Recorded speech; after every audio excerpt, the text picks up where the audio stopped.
बातों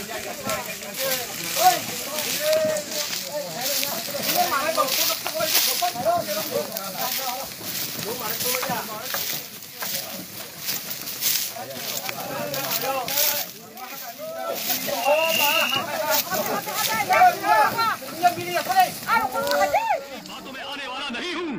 वचनाभ, मैं केवल इतना ही चाहता हूँ कि प्रभावती और प्रद्युम्न के विवाह के बाद उन्हें तुम्हारा आशीर्वाद प्राप्त हो।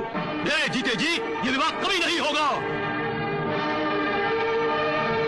परंतु उससे पहले मैं तुम्हें और तुम्हारे इस भाई को मृत्युदंड दूंगा। वज्रनाभ, मैंने तुम्हें बार बार अवसर दिया, परंतु तुमने इन अवसरों का लाभ नहीं उठाया। सावधान! सावधान!